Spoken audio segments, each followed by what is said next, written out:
Okay, so I've given a pretty good summary of kind of the lead up to all this, and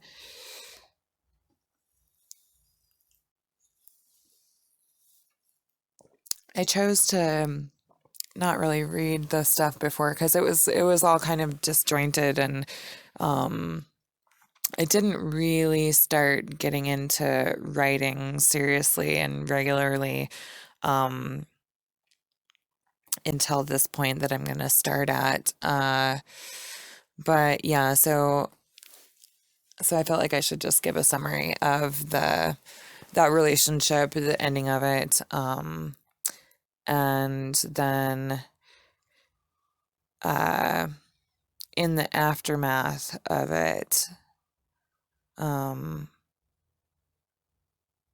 in seeing this counselor, um, that was really where everything started for me, as far as like when I started diving deep into this kind of spiritual journey. So one thing that I didn't mention in that last little summary bit was that things got kind of weird with the friend group. Understandably, it was a very complicated and crazy situation. Um, and all of my friends were his friends. Um, when when I had moved to Colorado, I didn't know anybody, and then I met him shortly after I moved there, so I ended up making friends with all of his friends, and but then when that ended, things got really weird, and they all kind of started evaporating. Um, so I'll start here. Friday, September 4th, 2015. My day is getting off to a bad start. I'm in a mood and trying to figure out why exactly. I guess it started on my way to work. The traffic was really heavy, I think because everybody is heading out early for the Labor Day weekend, and I have no plans. I'm feeling lonely. I'm trying to put myself out there more to work on making friends, but it's not really going very well. I've pretty much given up on Chris. Chris was one of the friends in the friend group. At certain points, uh, when the relationship started going sour, this friend, Chris, had offered support and offered to be there to talk to.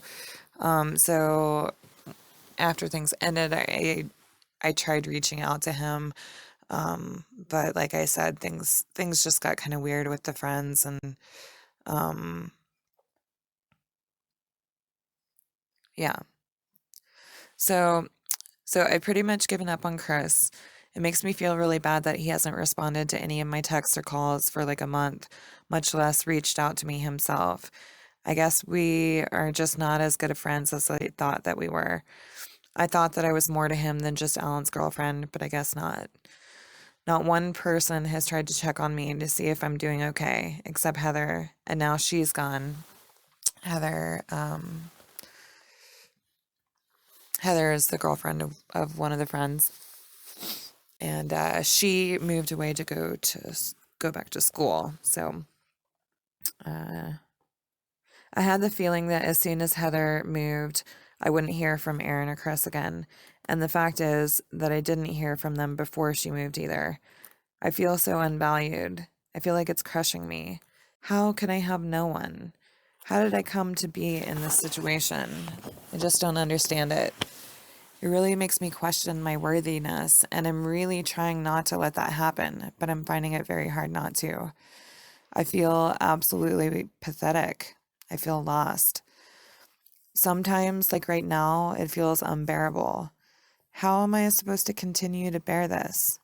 I love people so much, and I have no one who really gives a shit or a thought about me, even my own mom. The only time I ever hear from her is when she needs something. She'll take and take and take, but is completely incapable of giving me emotional support. even when I'm practically begging her for it. The last time I talked to her, when I tried to bring up how much I was missing Alan, she just blatantly changed the subject. How is it that I have absolutely no one? I think I'm a kind, interesting, fun person, but the only person that I have to talk to about any of this is someone that I pay, my counselor. And I'm immensely grateful for her help, but I'm almost 29 years old though. How is it that I have nobody to turn to at this point in my life? These thoughts are not a place that I should be dwelling.